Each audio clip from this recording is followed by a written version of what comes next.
Hi, this is Josh Marshall, and this is the Josh Marshall Podcast with Kate Riga. Tonight we have the first Republican presidential debate of the 2024 campaign season. In a way, it's really this is the kickoff, such as it is, of the entire 2024 presidential primary everything season, since there is no real contest on the Democratic side. I guess Robert Kennedy Jr. may disagree about that, if he still calls himself a Democrat as of today, and Marianne Williamson and whatever. But there's no debates. I don't think there's going to be much of a contest on the primary side. But we do have this. But we do have the Republican primaries, which notionally are contested, and this is going to be the first debate. It's on Fox, but there is this oddness to it. And before we started recording today, I mentioned this and how it has put me, I wouldn't say off balance exactly, but there's this uncanny quality because, as I said, it is notionally contested, but really, since Donald Trump is, well, even if Donald Trump was going to be there, in effect, this primary is not contested because Donald Trump is going to be the nominee. And if you have some edge case disagreement about that, I've addressed it on the blog, my take on it, which is that absent let's be blunt about it, absent Donald Trump dying in the next year or so, he's going to be the nominee. I actually don't think even being convicted in one or more of these cases, he's the nominee. Okay, but he's not even going to be there. So it's not even So we have this strange thing where we're having this debate. A lot of political junkies are going to watch it. As I said, it's going to be on Fox. It's all that kind of stuff. And yet it's a debate among all the people who will not be the nominee.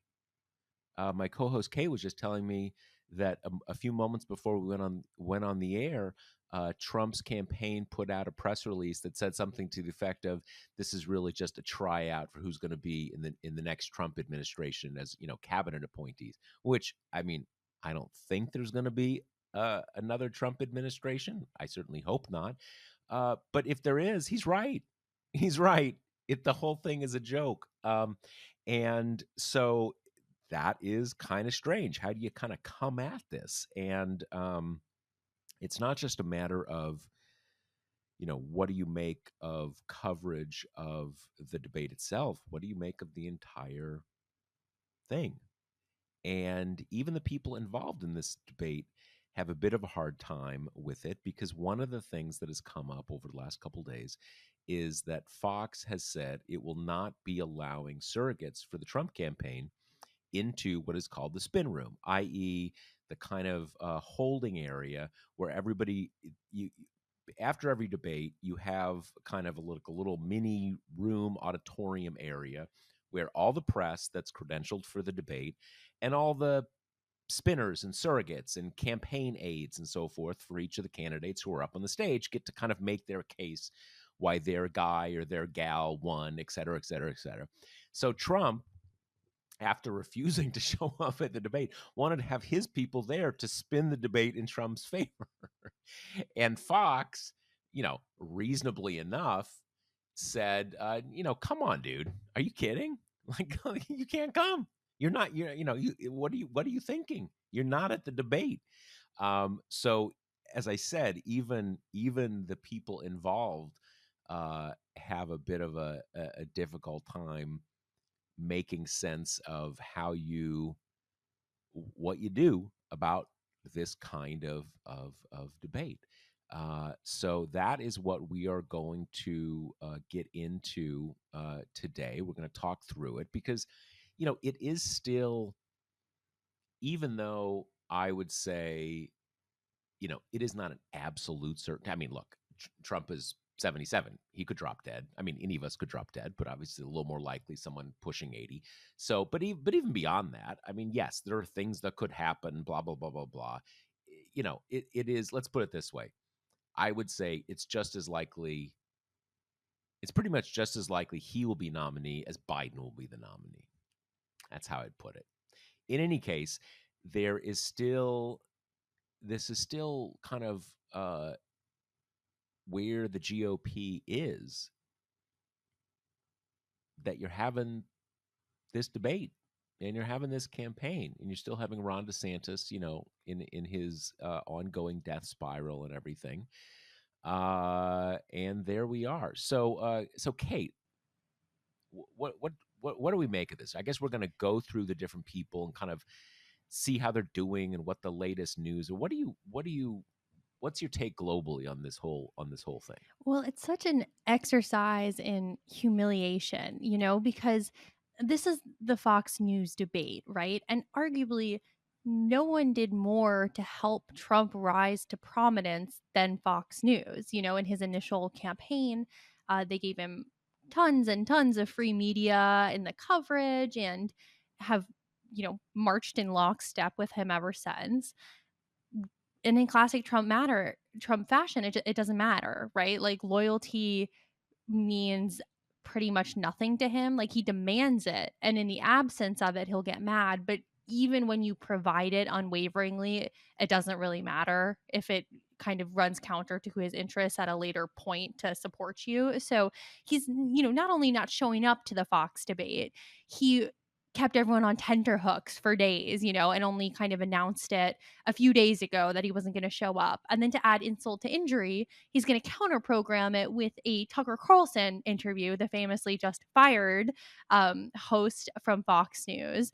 So it's so classic Trump in that, all he's doing is kind of bullying Fox News, humiliating Fox News, humiliating the other candidates by extension. And then, as you say, also has the gall to do but my spinners are going to be like, that was an open question. I mean, everything about this shows how bullied the party is by him and how completely unwilling any, whether it be the official party or the unofficial, media apparatuses, how completely unwilling they are to take him down any kind of a peg. I mean, we also saw this in the loyalty pledge thing of, like, I will support the final candidate. Like, obviously Trump is never going to sign that, and he went public with his unwillingness to sign it. So And what was the resolution of that? I hadn't thought about that in a long time, because that was going to be the thing you had to.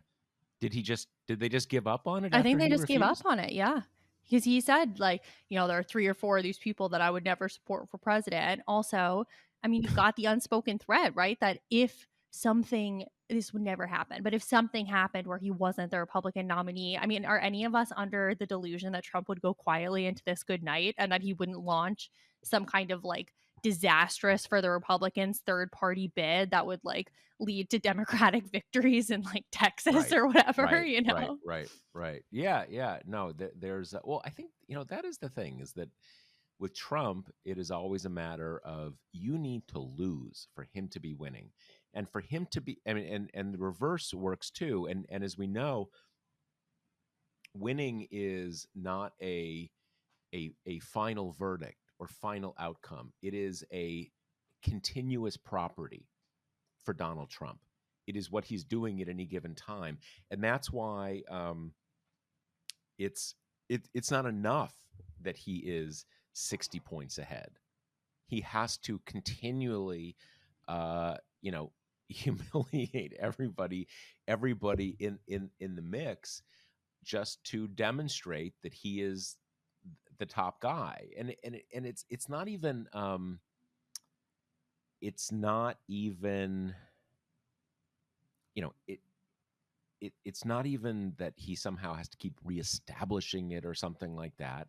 That's just how he operates. And even the people who are, I mean, the only mild dissent I would have from what you said is that even the people who are who've been constantly loyal, they need to be humiliated, Mhm. over and over too, just to kind of, because that is that permanent quality of everyone else who his opponents are humiliated, um, and attacked. I guess his lackeys aren't attacked, but they are continually humiliated. It is just built into who he is. So there we are. Yep.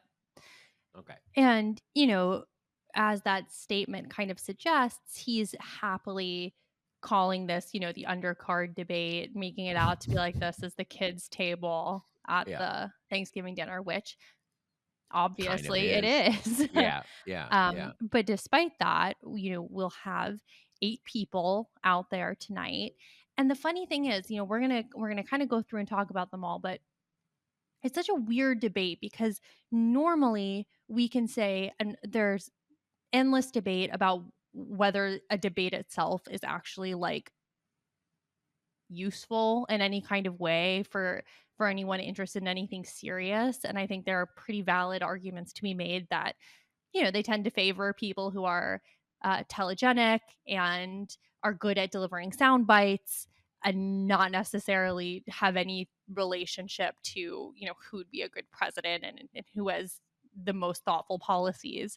But that's been true for a long time.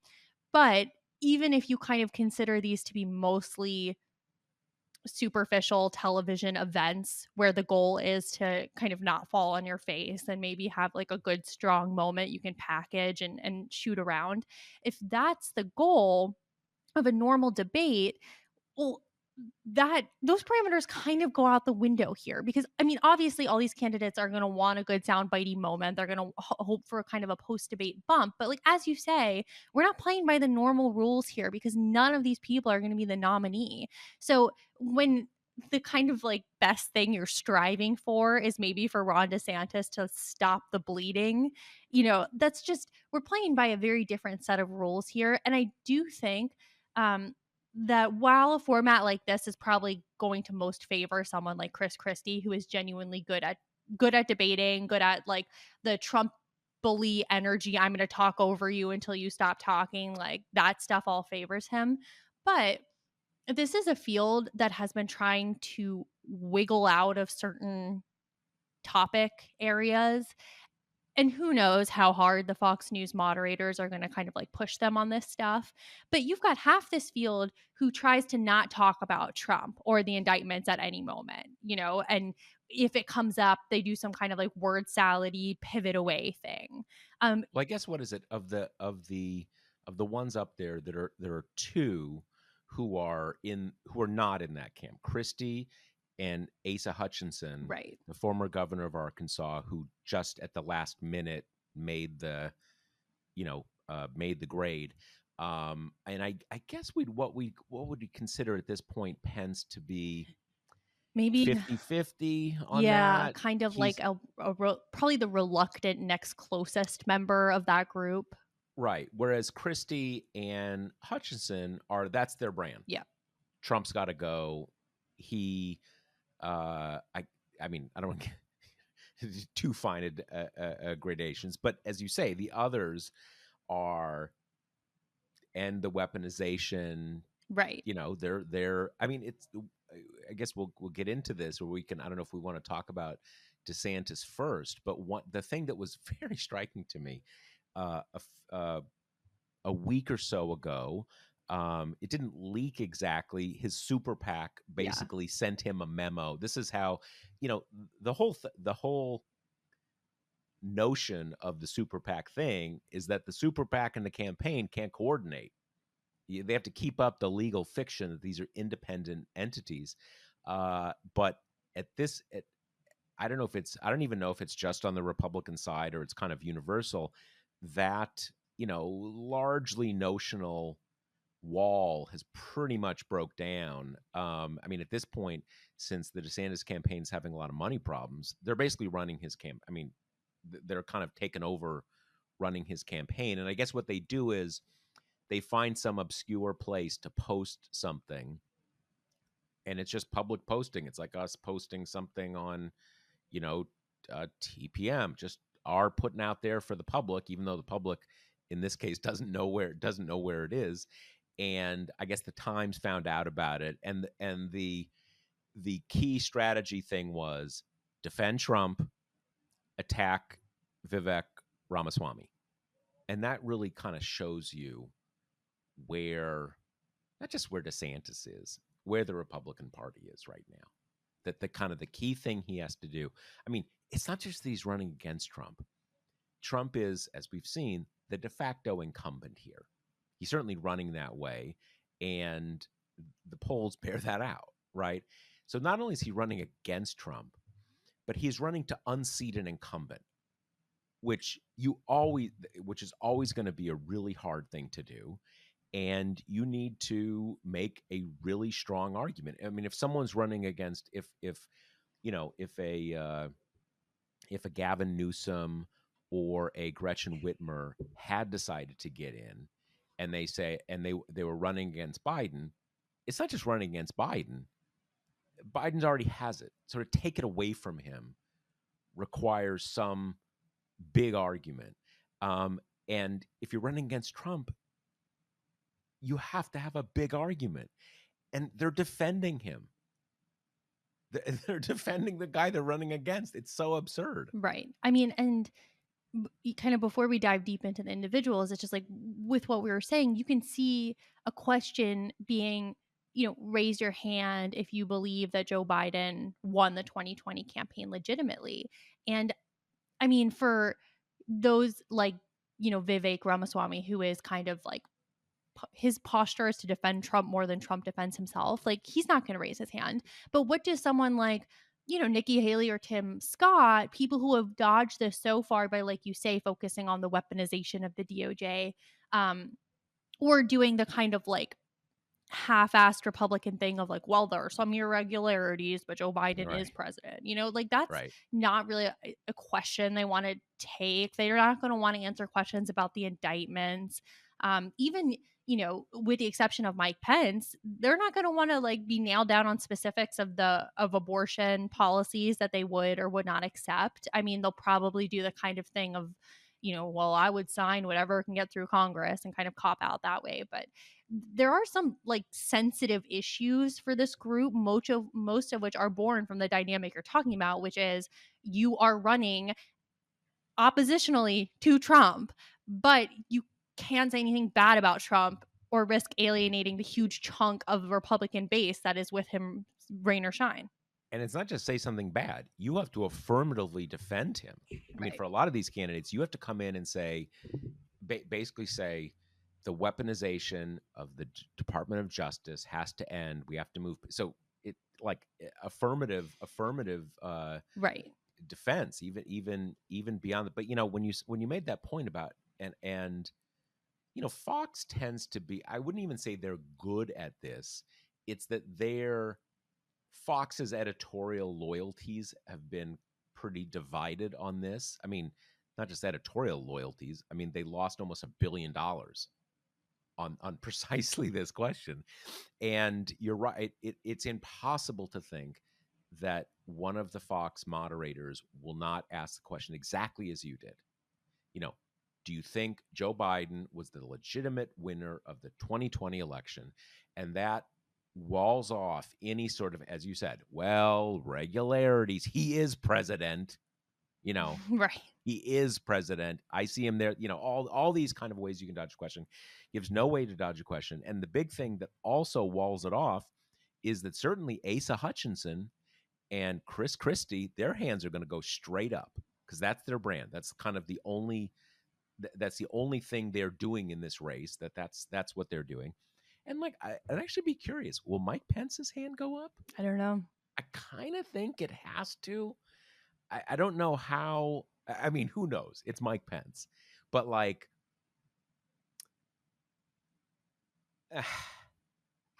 how could it not? Yeah. I mean, how is he going to say like, no, like I should have been hanged? I mean, what is he going to say? Right. I mean, I'm actually more team hang me. Yeah, exactly. But certainly,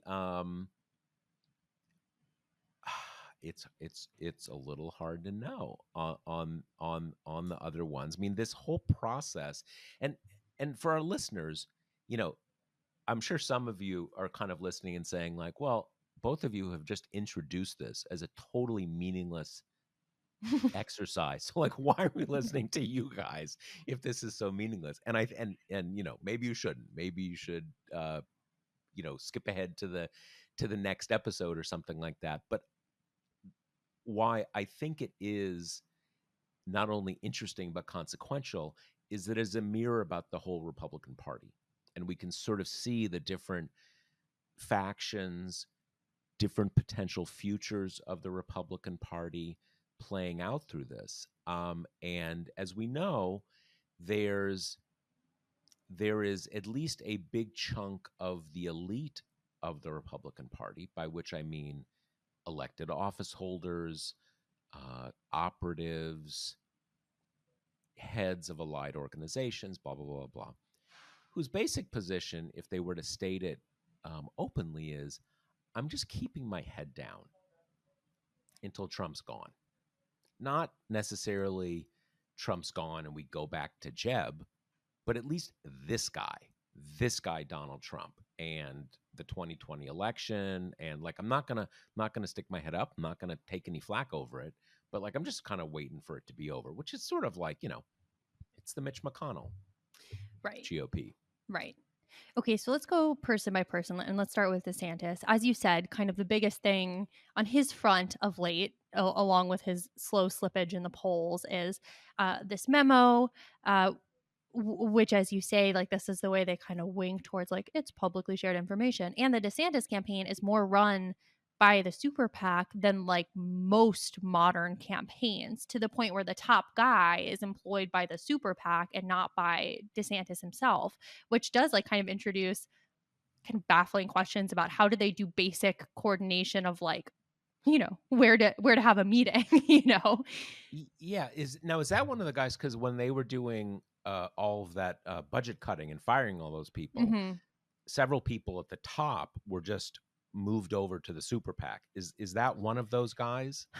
I can't I can't quite remember. remember. This is like Jeff Rowe, I think his name is. Right, And he's always been at the super PAC, right, okay. And the memo and was published on his firm's page, right, which is what brought up if this was intentional or not, because as soon as the Times wrote about it, they took got it rid of down. all the stuff that wasn't Oppo research about the other Republican candidates. Interesting, interesting. But like you said, it says, attack Vivek Ramaswamy, call him Vivek the fake. That's the like kind of brilliant political advice that's in there.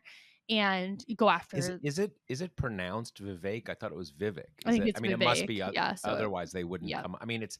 I will say this: it's not. Not to be too oversensitive about these things, but I think it is. It's probably by design. I think when you are, excuse me,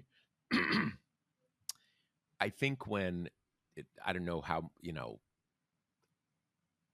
I think they got to know this, and I think it's for them. It's probably intentional for a few reasons, but if it's not, making fun of someone's name or implicitly making some fun of someone's name when you make a rhyme about it or something like that, when it is uh, a name that is not generally familiar in the English speaking world, from a you know not a name that has been common in the past in the United States, got to be a little uh, cautious about that, because it's Vivek Ramaswamy. It's a South Asian name. That's not certainly not. We haven't had a South Asian president. We certainly haven't had a South Asian GOP nominee. That's on. It's kind of on delicate ground. But I will say this: I doubt it is. Whether or not it is intentional, it has certainly got to be done with a full cognizance of that issue, because there was, in one of the Iowa confabs, not the fair, but one of some other meetup or something like this, and there was a Times article, and Ramaswamy was like a big hit, right? And they were interviewing people there, and one of the conservatives who was loving him said, "Well, he's clearly a good like Bible believing Christian," and he's not. He's not Christian. He's Hindu. I don't know if he's like an observant Hindu, but he's not Christian. And I have no doubt that the DeSantis campaign wants to kind of clarify that for anybody who's not clear on that. Yeah, but totally. But it's just like the memo, I think, is inevitably going to play a big part in this debate because if our listeners will remember, the way that Chris Christie took down Marco Rubio in 2016 was Marco Rubio was giving, I actually like just listened back to this. It is kind of an totally bizarre thing that he's saying to begin with. He's saying that like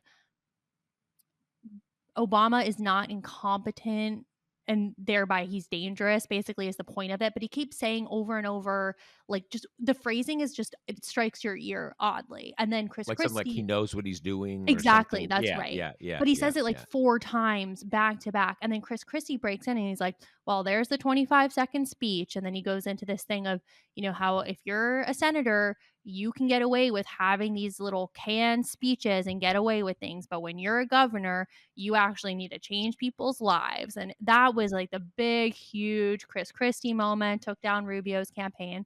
And here, all the conditions are ripe for the same thing because if the second DeSantis goes after Vivek Ramaswamy, either Vivek or someone else on the stage is going to be like, You got the "Oh, memo. so you're Nice following the memo. memo after all, right?" Like he Yeah, can't totally. do anything that the memo tells him to do Yeah, without yeah. opening himself up to like, well, it's good you're following what your super PAC told you to do up on this stage today. Yeah. Well, it's for, in the 2016 thing, the thing was that, and it was,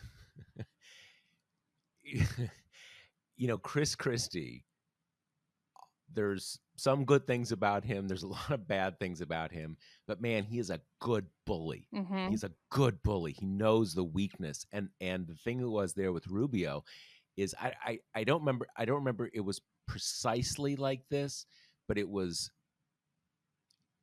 generally like this. Rubio gives his canned 12-second statement. Christie jumps in and says, "Oh, you can't do without your canned statement." And Rubio comes right back to the canned statement. Yep. And then he goes, "There you go again." And Rubio clearly cannot think on his feet enough not to go to one of his 2 or 3 things. And it just resonated because everybody who had been following that campaign knew, like, you're right. Those are his only 3 statements. But to your point, he is just walled in by that memo, whether it's defending Trump or attacking, or if he says like Vivek the fake, which is like, I don't think he would, but just even, especially since it's in them. I mean, that would be like, you can, right? yeah. I mean, also, Who like, knows though? rest easy, Ron, without that all-time zinger in your pocket. Like, I'm not sure I would stretch myself to bring it to the stage. It's pretty lame, even if it weren't in this campaign memo, and even if it weren't like, don't make fun of the South Asian guy's name, Right? just don't. Yeah, and also the thing about Chris Christie, it makes sense that he was friends with Trump before all of this transpired because they have some really glaring similarities. But on the debate stage, the thing that they are so good at, and which translates into interviewing both of them as well, and obviously specifically interviewing Trump has been a task that has bedeviled nearly every reporter who's tried to do it. And a big reason why is because they are both, fueled by this egotism and power lust and kind of macho ideas of dominance. They are so willing to break social norms and to do things that make normal people really uncomfortable because like with Rubio in that section, with Jeb Bush at others, it doesn't even have to really do with like the strength of their campaign or their preparation. It's just most people have a lot of trouble screaming over other people to make their point and just keep talking louder and louder until the other person stops talking and like saying things that are rude and cutting across and being like, no, I'm going to talk right now and you're going to stop talking. It's just like that on a basic psychological level. That is really, really antisocial behavior that most of us are innately trained not to do. And these two guys don't have a problem with that kind of like aggressive, uncomfortable behavior. And that makes them so hard to reckon with on the debate stage because everyone else is playing by the rules, right? Like everyone else is kind of waiting their turn or waiting for their moderator to cue them. But guys like Trump and Christie, they're like, no, I'm going to barrel through, you know, act now, apologize later. Well, apologize never, you know, that kind of ethos. Right. Well, it's also with, the thing with Trump is aggressively personal. Because, one of the defining moments of that campaign was Trump made this offhand remark calling Jeb low energy. And like low energy, it has a inevitable and obvious allusion to, for a man in that kind of world, low sexual potency. He's low energy, low testosterone. It is like it's, and this goes to your point. It's so personal and so aggressive that Jeb heard that and he kind of didn't know how to respond. And in that way, he validated it because in the sort of the Trumpian world of kind of aggressive dominance, hostility, Jeb just kind of took it, And at some level, he, again, in what was becoming the new Republican Party, he is low energy. He's not like humiliating anybody. He's not like, so, there's just briefly, Trump, Christie, Rudy Giuliani, there is a tri-state, and in this case, I mean Connecticut, New Jersey, New York. They are all part of a tri-state, a certain kind of tri-state New York media market political culture. And in some ways, Trump brought that nationwide. And it has a particular valence, a particular use in this region because it's a generally liberal region, generally blue, even before the kind of the hard red blue era. It's a more liberal part of the country. And in that context, there's always a place for a right-leaning kind of authoritarian political creature who doesn't really contest the generally liberal, regional political culture, but kind of puts himself forward as someone who's like, I'm going to keep everybody in line. I'm going to kick a little ass. I'm not going to try to like ingratiate myself with all the groups, the blacks, the Jews, the Puerto Ricans. I'm just going to kind of keep everybody in line. That was definitely Rudy's thing. It was in its own way Christie's thing. It's certainly Trump's thing. And again, it's a certain kind of, it's a political diction that is, and there's lots of other examples of it. In any case, let's Right. Go back Well, to so let's wrap DeSantis. Okay, how Yeah. does he emerge from this debate? As everybody soon will be. Right. How does he emerge as unscathed as possible? Like, what is a good kind of performance for him? And it's funny because I've been wondering now because we've had the like flurry of Vivek on the rise stories, and he's polling a little better because he seems to be the primary recipient of the DeSantis bleed so far. Yep. And he's like, kind of well spoken, smart, young guy who got super rich when he was super young, and those people will always be objects of fascination for the American media and public. But so I have been wondering if kind of the brunt of the attacks that we would say probably a month ago would mostly land on DeSantis might even shift a little bit more to Vivek tonight. But DeSantis will probably, he's going to have like the center lectern. He's probably going to be the subject of some Chris Christie bullying in the absence of Trump. So kind of like, how does he emerge from tonight as intact with as strong a performance as he can, given what we know about his charisma levels and his kind of not as of yet demonstrated ability to be particularly agile and nimble when kind of in the heat of the moment?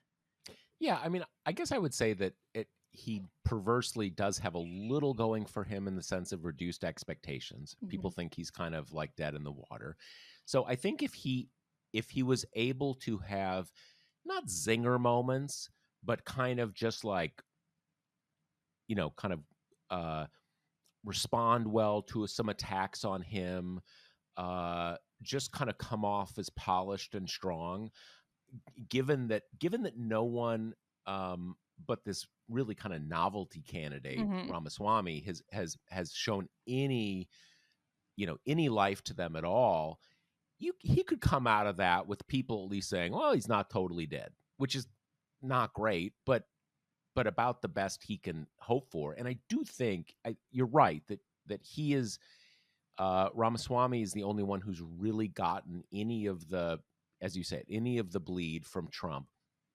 But I still think that DeSantis is going to get most of the attacks, just because even though that's the case, he's still holding what, 15-20%. Right. That's where the money is. That's where the support is for everybody else. And yeah. So, but that I think that's what he wants to come out with. Kind of look strong, polished, not have some kind of, what I think is likely, some very awkward DeSantis, kind of like he has a little bowl of pudding under the lectern that he's grabbing bites of or something like that. That's what he needs in this. Just that kind of solid performance that makes people, at least the conventional wisdom, say, all right, got to give this guy a second look. Right. Okay, and we've already kind of talked about Chris Christie, but he is, self-admittedly, he's putting himself up there as like a pit bull, being, the only one kind of willing to go after Trump, which of course this will be Trump in absentia. But one thing for Christie and for Pence to a lesser degree is like, okay, so they're Christie especially, he's claiming this position of like, I'm the only one brave enough to tell it like it is. I'm the only one who is not afraid of Trump. Like, I'm the alpha dog, blah, blah, blah. But, the thing that he keeps running up against when he makes this pitch, which I think would at least appeal to the small slice of the Republican Party that is not, that doesn't like Trump. But the thing he's running up against is there's such a long and storied history of Chris Christie being a huge Trump advocate, like arguably doing more than anybody else to establish his legitimacy in 2016, and then working for the transition and Yeah. staying in his pocket even when Trump gave him COVID and almost killed him. And But so, also the and whole burger run thing too. yeah, That was the big thing in 2016. right. And, Trump making fun of him for eating too many Oreos and all the horrible stuff that Trump always does. And it's a bit hard for Christie to, I think, make this really compelling case of like, well, I was bamboozled. Like, I didn't know how bad Trump would be, given that he stuck with him like until 2020. Like, that there Right. were a lot. There's the Access Hollywood tapes, there's the Muslim ban. There are just like, there's the impeachments. There's so many inflection points that I think would have made for a more believable narrative from this guy. But I think everybody kind of gets the sense from Christie that he's super ambitious. Everyone knows that he's kind of a bully. I think the people who like him like that he, same reasons as Trump, right? He says it like it is, blah blah blah. And he also at least used to have more of a veneer of like he, a bipartisan lean, like a willing to work with anyone kind of thing.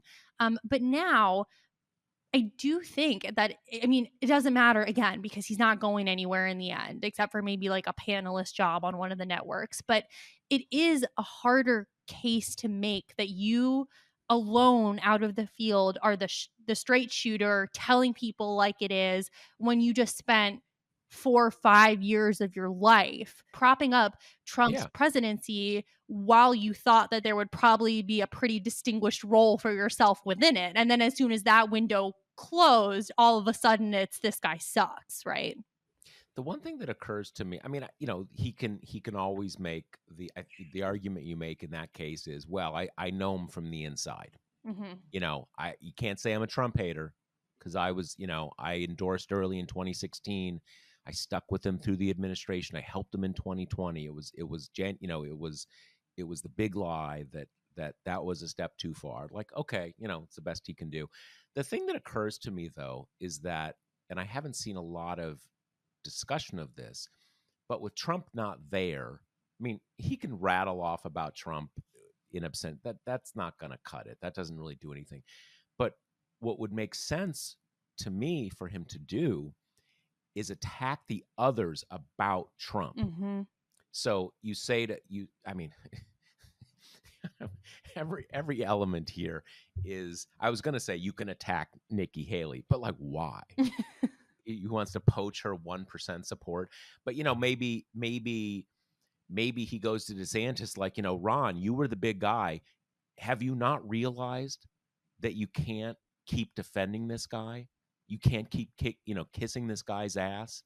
Are you just going to go with the memo that says you've got to, you've got to keep defending the guy who keeps humiliating you, and that is a logical thing, because then that would allow Christie to establish, to the extent that there's any audience in the GOP, and there is some audience, not a big enough audience to win the nomination, but there's some audience there of people who are done with Trump. And I think there is a substantial audience in the GOP for people who may not dislike Trump. It's time to move on from Trump. And I think where a very effective Christie could actually change some minds is to get some of those people to realize, if you think it's time for him to move on, you gotta say so. You can't, there's one side or another here.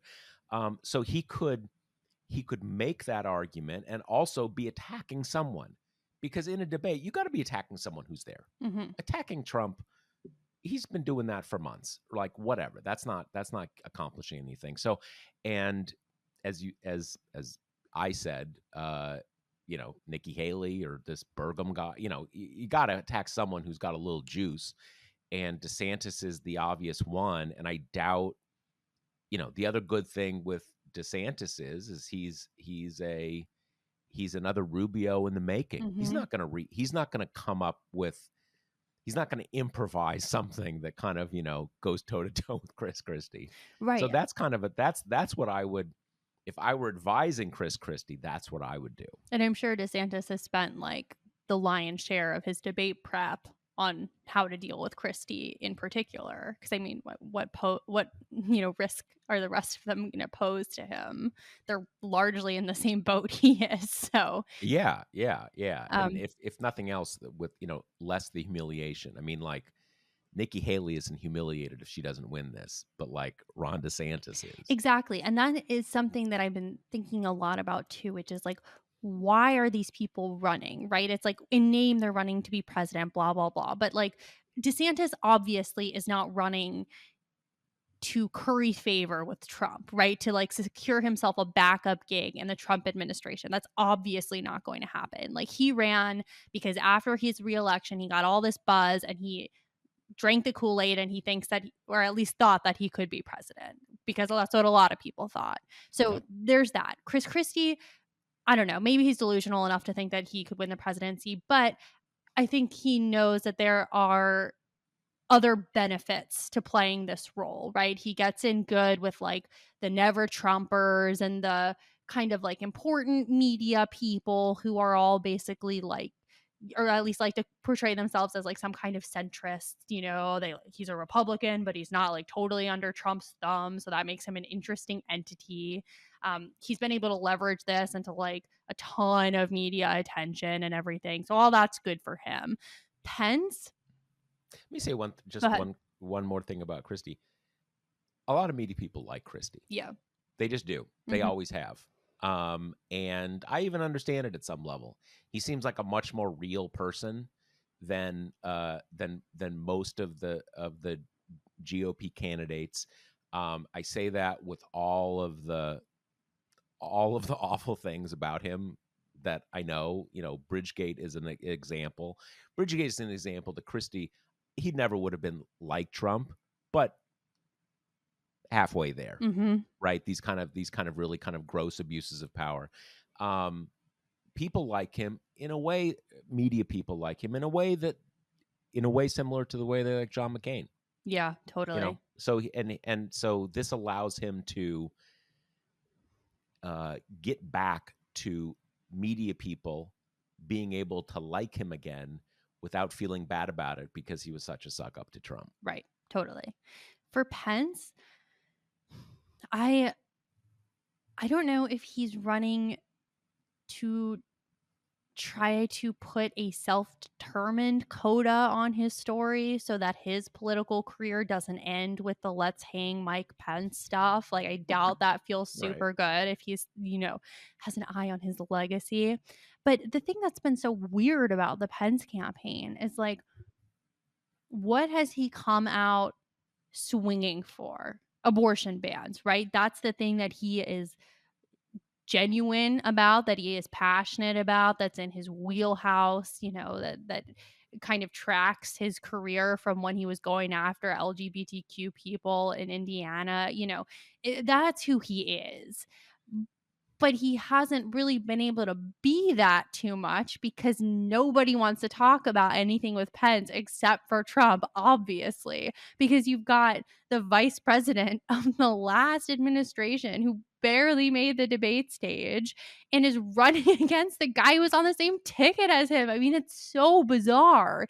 And he's only tepidly doing the, you know, January 6th was wrong. This was a legitimate I election, like shouldn't have been hanged. tepidly. I've changed my position. Exactly. Exactly. So it's just, what's he going to bring to the stage tonight that'll kind of, if not change his political fortunes, because I do think that ship has sailed, but change his trajectory, change his quote unquote legacy? It's a good question.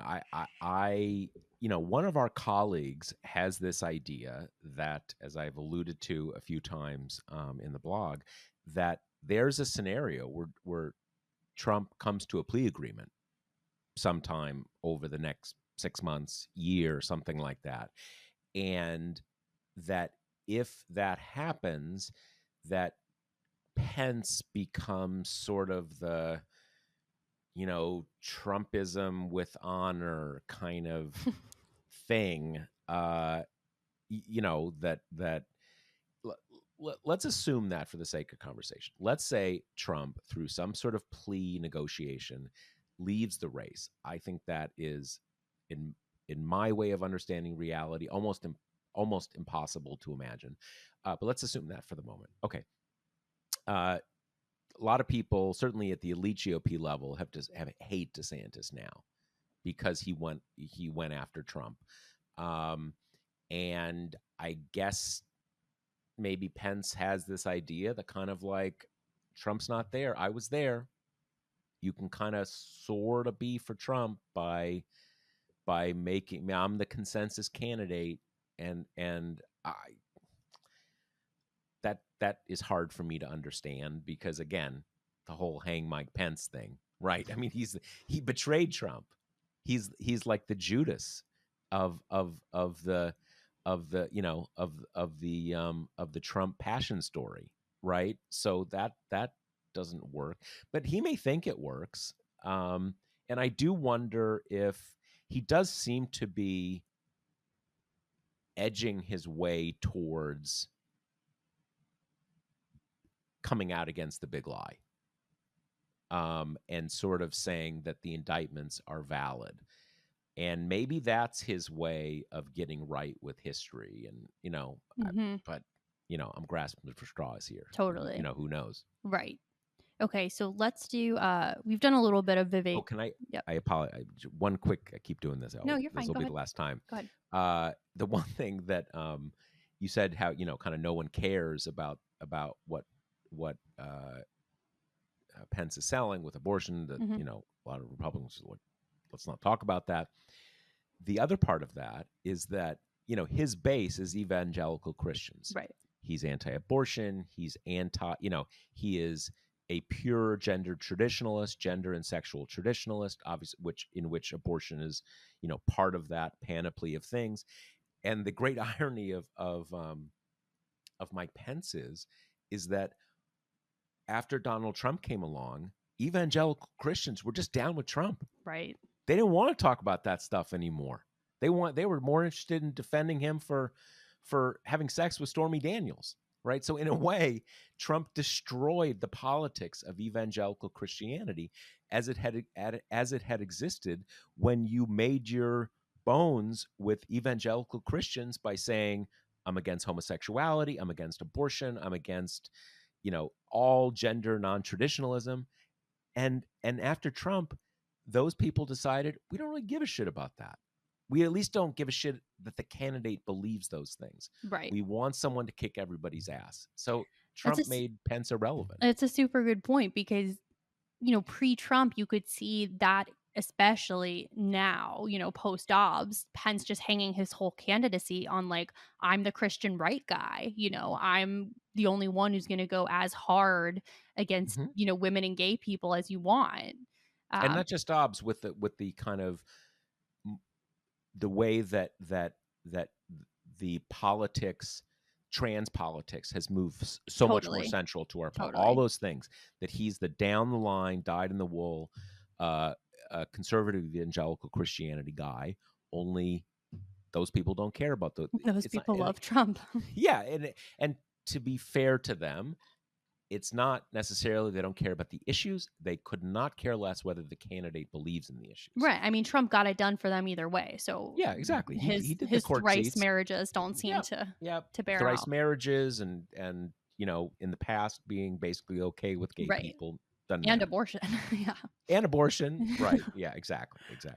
Okay. Yeah, let's do Vivek Ramaswamy. We've talked about him a little bit. There have been like ad nauseum profiles about him that kind of herald. It's funny, he fits in this slot of the right wing right now very neatly. This is the piece who are like the Elon Musk fanboys, the ones who listen to Joe Rogan and who Yep. have this whole kind of like cinematic universe of all pretty much like white men who either have, podcasts with like a bazillion listeners that like most people have never even heard of, or Right. like YouTube shows. It's very online, it's very Silicon Valley tech bro, it's very like, do this one weird crypto trick and you too can retire at age 30 with a bajillion dollars. It's all that stuff. It's got streams of like physical macho, like, prove my, like, I'm not just a Silicon Valley nerd, like I also am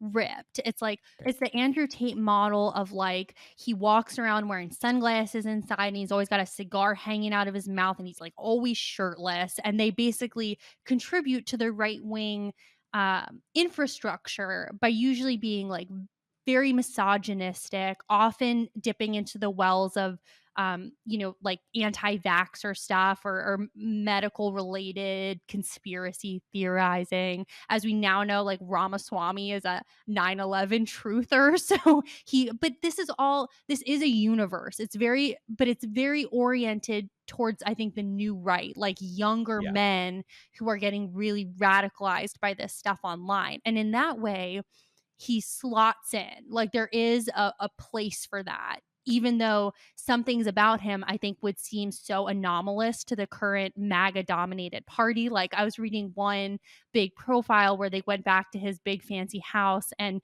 the nanny started preparing a platter of like watermelon salad and tofu tacos, which is like, the MAGA wants like burnt steak and like hamburgers and McDonald's and ketchup on the walls, like this is like a hoity-toity kind of like Yeah, rich that's man wellness stuff. in MAGA world, that's girl food. Right, I mean, exactly. like if you're not eating like a hamburger with like a beef topping, Yeah. what are you even yeah, it's and this in itself is a very online thing. It goes back to the politics of Gamergate, Mhm. where a lot of the sort of the if you are fortunate enough not really to even know what I'm talking about when I talk about Gamergate, it has to do with sort of a press controversy about in the gaming world, and had to do if women could be legitimate commentators in that world. But in any case, for our purposes here, and it's God, it must be about a decade ago now.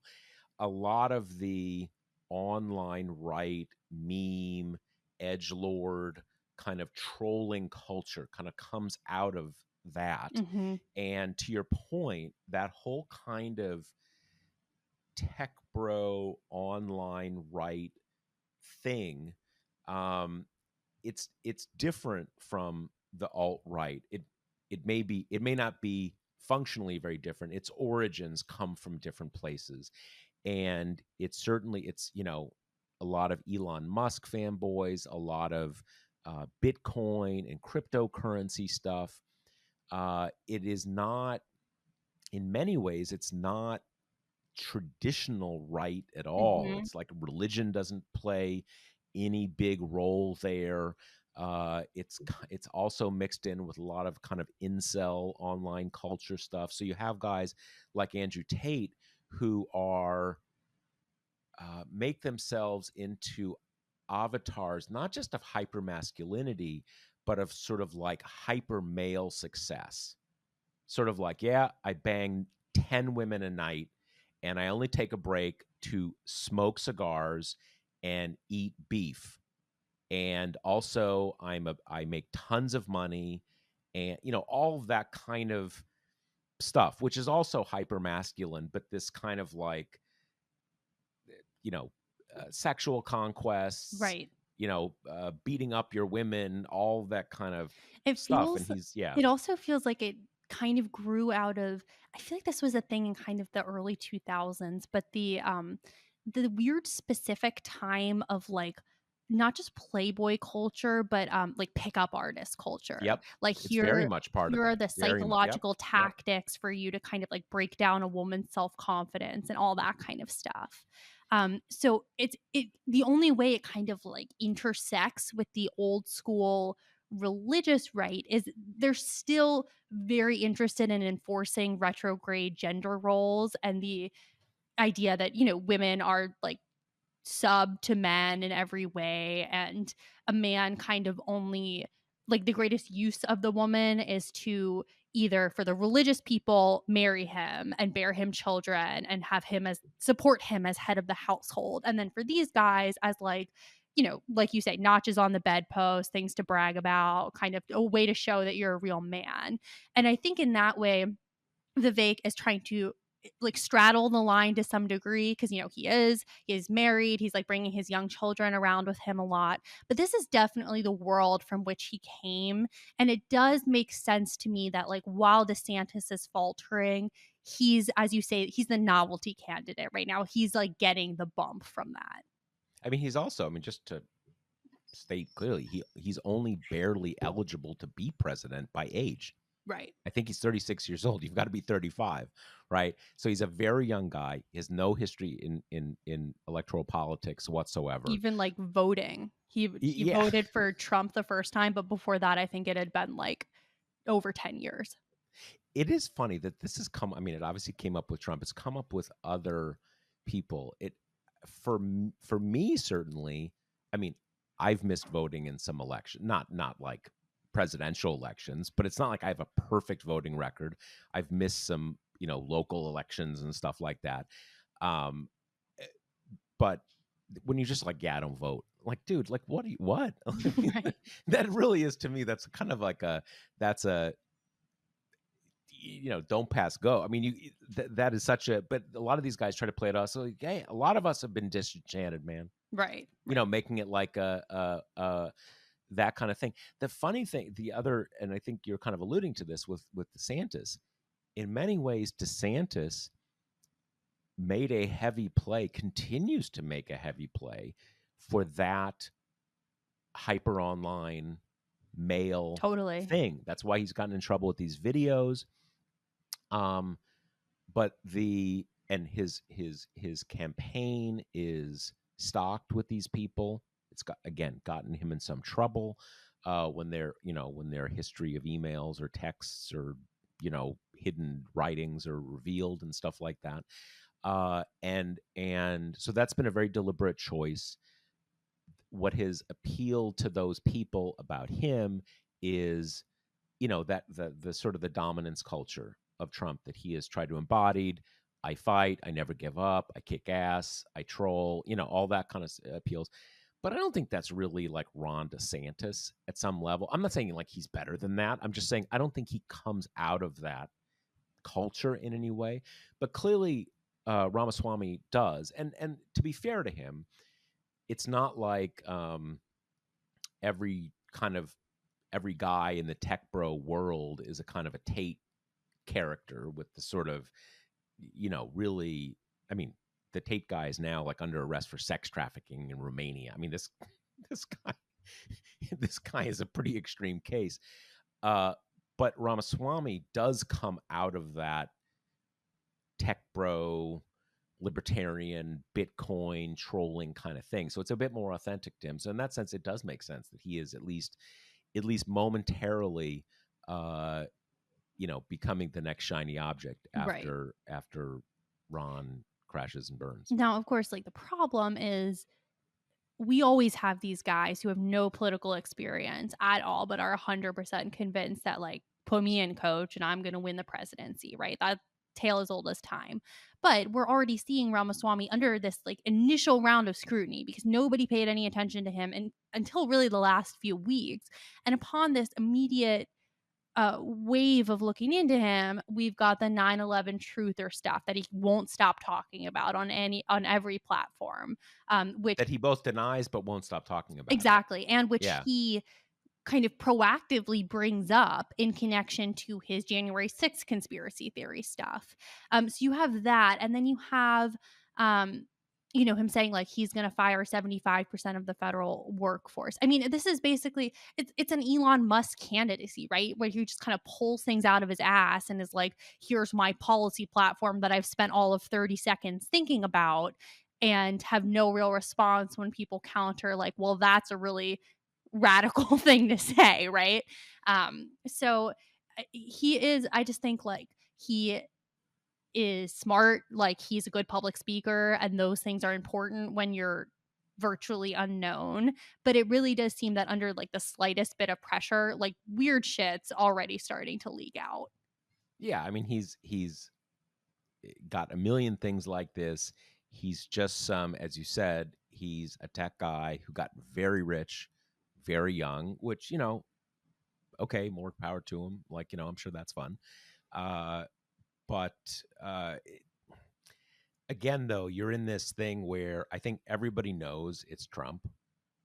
So is it so for if you're just kind of in the GOP primary cosplay game, why not jump on this guy's bandwagon for a few weeks? He's kind of fun. He says he certainly he is playing that in a way that DeSantis didn't. He is playing not even to Trump's right. Like if Trump says, yeah, I'm going to fire a lot of the bad people in the bureaucracy and the deep state. And then Ramaswamy says, yeah, I'm firing every single person in the government. Right. How about that? Like, like, okay. Like, right. So he's not getting to Trump's right. He's just, he's saying the kind of stuff, to your earlier point, that normally non-traditional, and by that I mean, not heavily rooted in evangelical Christianity, non-traditional right-wing Republicans need to go to podcasts to hear that cool stuff. Right. That you're going to fire everybody who works for the government. And here's a candidate. So like, yeah. Right. Cool. It's fun. Okay. So now we're really kind of getting to into the dregs. The undercard. Yeah. Okay. So we have Nikki Haley, who keeps kind of like insisting that she is running for president, and is not generally a sign of a thriving campaign when you get that question repeatedly.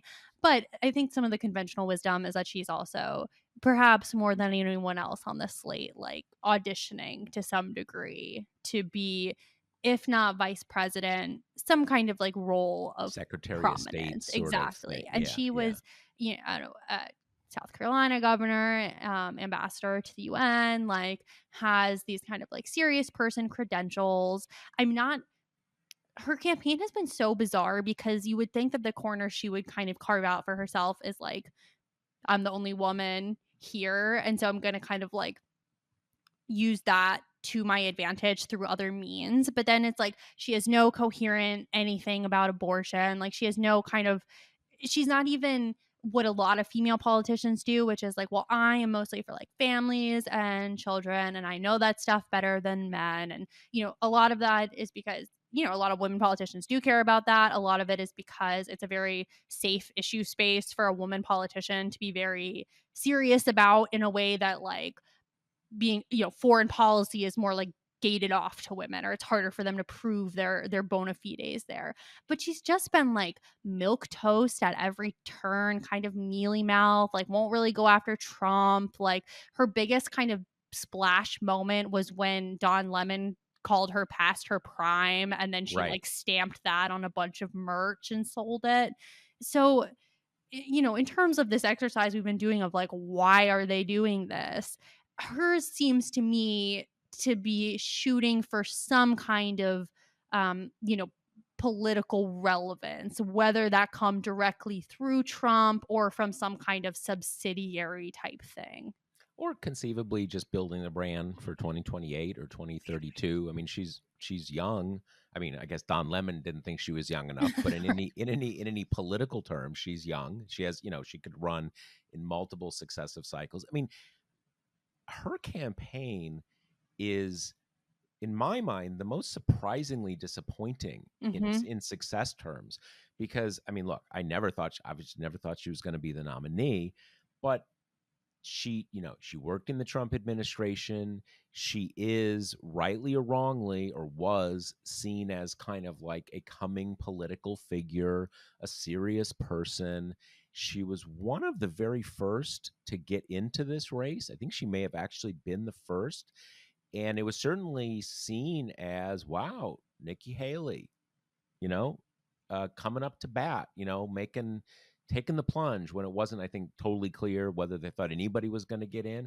So the fact that she is like, in most of the things I've seen, like at 1%, Hmm. like kind of there with like, the Burgum guy and Asa Hutchinson, basically, is surprising to me. I would have, it's a kind of funny thing to say. I was expecting at least she would get 5%. I mean, what is, that's not a big difference. But in this race where 50 or 60% of the support is spoken for, it actually is a kind of a big thing. And she is, I mean, as you said, the fact that people ask her if she's still in the race kind of says it all, Yeah. right? Like even with like Tim Scott, who, despite what a lot of people seem to think that somehow he's, if it's not Trump, it's going to be Tim Scott. Well, really? Like, I'm not so sure about that. But I constantly see news reports of Tim Scott at barbecues and just out shaking hands, right? Just that basic level that seems inconsequential and yet isn't, because most of what presidential campaigns come down to, the reason you're traveling so much, the reason you're doing all this stuff, is so people can see out of the corner of their eye, oh yeah, he's running. Because I saw some momentary video of him at a barbecue shaking hands, and you don't see that with Nikki Haley. Like, it's really not clear she's running. I haven't seen any campaign, anything about her. Yeah. I mean, and in some ways, she's got barriers that the others don't, both by virtue of, being a woman candidate in either party, especially in this Republican one that has taken such retrograde, always has, but an aggressively retrograde turn in terms of kind of gender roles. All that was going to be an uphill battle for her. But the thing that I agree with you, which I have thought it was surprising, is like she comes from the old Republican world. Even though she's not that young, that's where she's from. She was an up and comer in terms of a young woman of color who like did her job competently. She had the whole taking down of the Confederate flag thing, showing that she was willing to kind of like buck the extreme elements of the party. And you would think that of in and of itself, the kind of like, I am from the old world before politics were so nasty, like before we had to deal with Trump's brutalism, just kind of a serious policy minded person, has just really gotten her nowhere. And as you say, in comparison, you've got Tim Scott, who like what everyone knows about Tim Scott and what everyone genuinely thinks is that he's nice. Like, everyone in Congress likes him. He's just, like, a nice guy. He's easy to get along with. Um, and I'm sure that kind of plays to his advantage when he's doing baby kissing and handshaking and burger flipping type thing.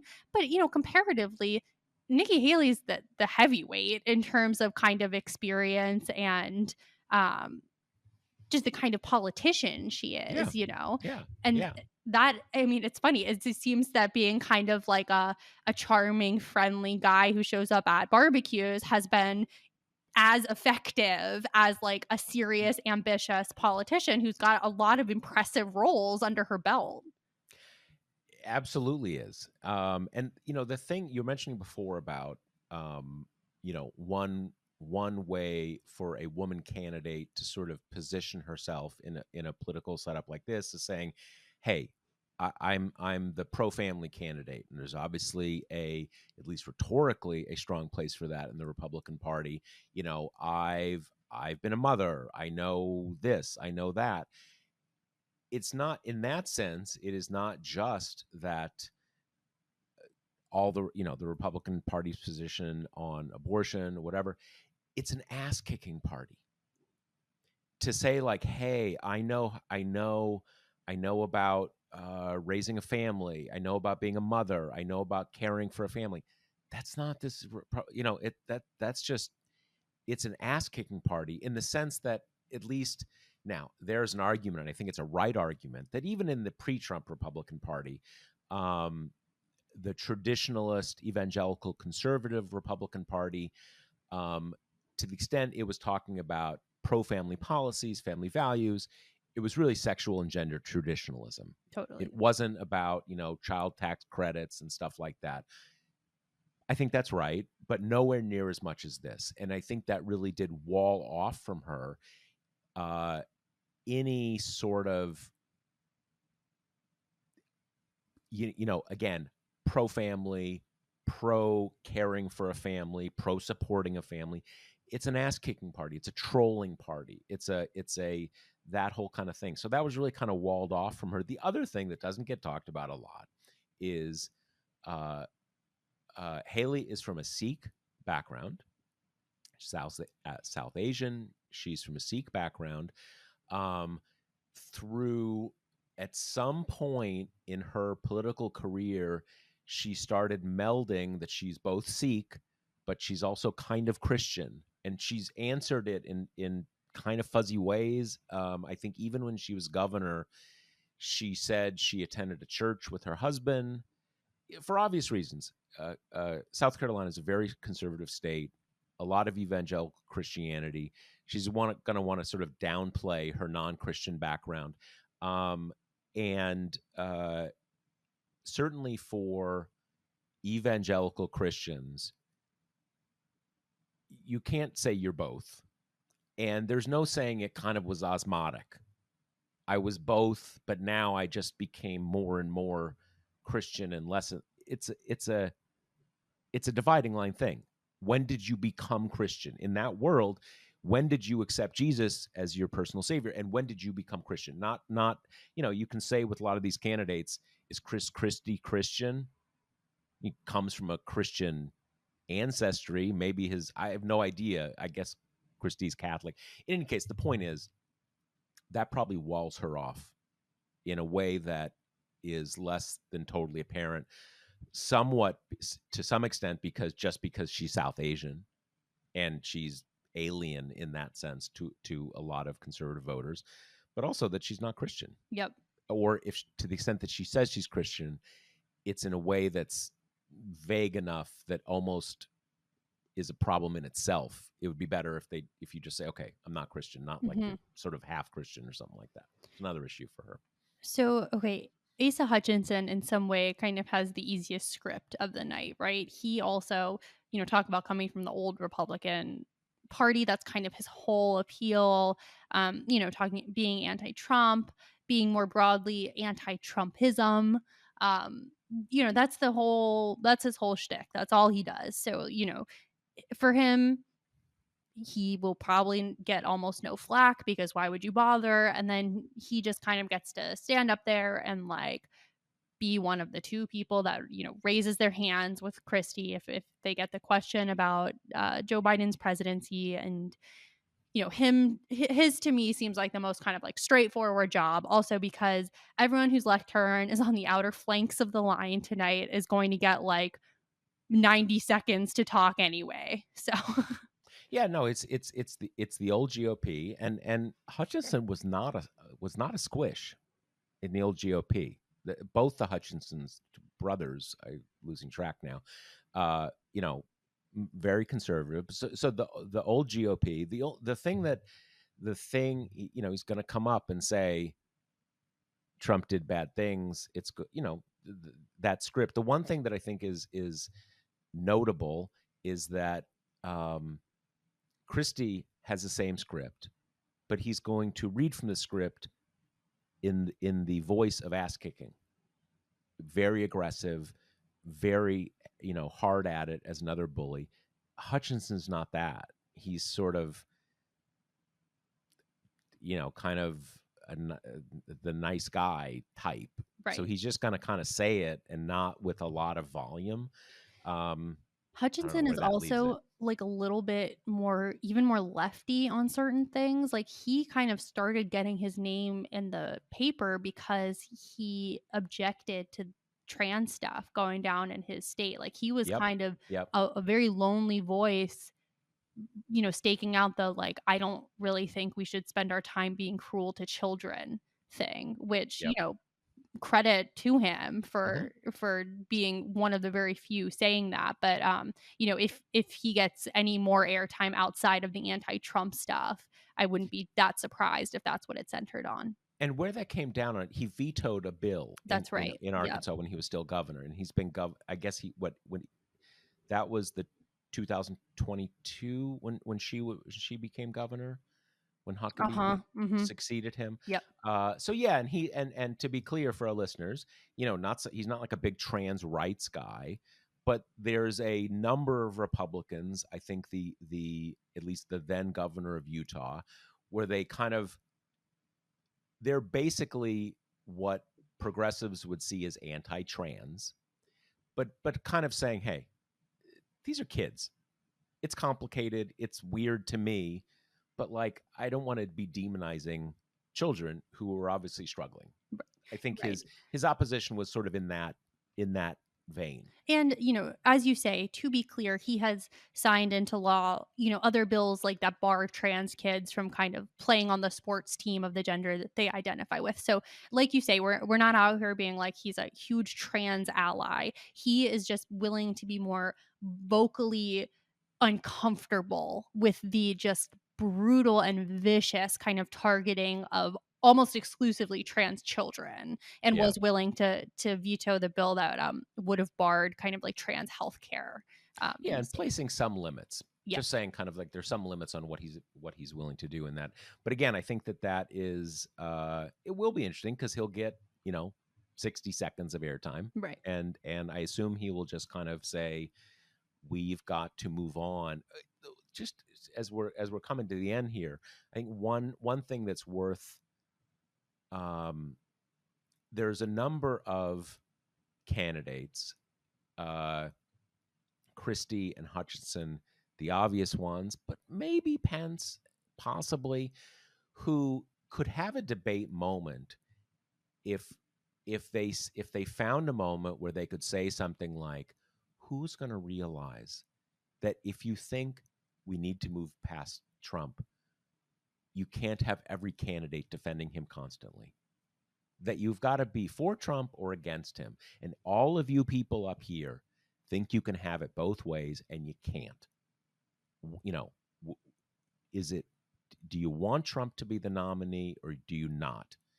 And he's sort of the one who could do the, who could have that moment. I mean, maybe there's an outside chance that Pence could, but he's not going to do it because it's just not. It's not in his blood. So to round out our stage, we have Doug Burgum from North Dakota, who now kind of the big story about his debate presence is going to be the news that just came out that he went to the hospital after playing pickup basketball with his staff, and it was in doubt whether he would be physically able to come. The reporting has since said he's going to do the walkthrough. He's planning to attend. I don't know the nature of the injury. Like, there is a chance he might be on crutches or something when we get up there tonight. But it's funny because I think up until this is going to be the biggest thing that people know about Doug Burgum. Totally. Like, I'm embarrassed to say this. If you showed me 3 pictures, if you did a lineup for me, I'm not sure I could identify Burgum. And with any other debate context, having someone either sitting for a debate, because if you're on crutches, standing for an hour and a half or 2 hours, that's a lot, right? And so in any other context, there'd be a big question: is it better not to show up than to be sitting? Because sitting is it's sitting. You don't sit at a debate; you stand, right? It's a demonstration of ability, readiness, blah blah blah blah blah. If you're on crutches, if you're sitting, there would be all sorts of kind of questions. Is it hurt his campaign? In this case, it doesn't matter because no one even knows who Doug Burgum is, other than he's like from some state up in the prairie north that's near Canada. I mean, which is also the kind of standing thing is pretty fundamentally ableist, but I doubt that Burgum will be able to kind of use that to his advantage in this party. Exactly. That's not gonna fly in the Republican Party. Well, and the only other thing that I had kind of like heard of Burgum organically that I hadn't sought out is that he was the one that did the donate me $1 and I'll give you a big gift card type thing. Or not big, but I think he was $20 gift card. So a $20 gift card in exchange for the $1 to get him enough donors to qualify for the debate stage, which when I first heard that, I was like, how is that legal? I don't know how it is legal either. And maybe just no one cares, since obviously it is not going to go anywhere, but well, I guess one point that is worth noting is that it only would make any sense in this context. He's like a very wealthy man. I don't know quite how wealthy. He can self-finance. He's that level of wealth. So he doesn't need the money. It was all about just gaming this system for getting into the debates. So it's only to the extent that it is there doesn't need to be, in ordinary circumstances, there doesn't need to be a law about you can't give people $20 for every dollar they give you. That's not okay, because why would anybody do that? It doesn't make sense, except in this case where you're trying to get into the debate when no one knows who you are. So those are our players. Those are our contestants. These 8 illustrious figures will fill out the stage tonight with Trump's ghost kind of looming over the proceedings. Yeah. So enjoy it if you tune in, and we will be on hand to give you some wrap up and coverage after the debate, and we'll be live blogging during it. So bring us up if you want to watch alongside us. So we will have you covered. And we'll as you watch, we'll be thinking of the things we discussed in this episode also, and kind of thinking like, all right, well, DeSantis had a commanding performance and didn't bring pudding, or whether Christie or Asa Hutchinson managed to pull it off. So that is our preview, and we'll be watching along with you tonight, and we'll be back next week with another episode. All right, see you then. Later. The Josh Marshall podcast is hosted by me, TPM reporter Kate Riga, and TPM founder, editor-in-chief Josh Marshall. The show is produced by Jackie Wilhelm. Thanks to Why Not Jansfeld for our podcast theme song, and thanks to all our TPM members who make this possible. Rate and review us on Apple Podcasts, and subscribe wherever you listen.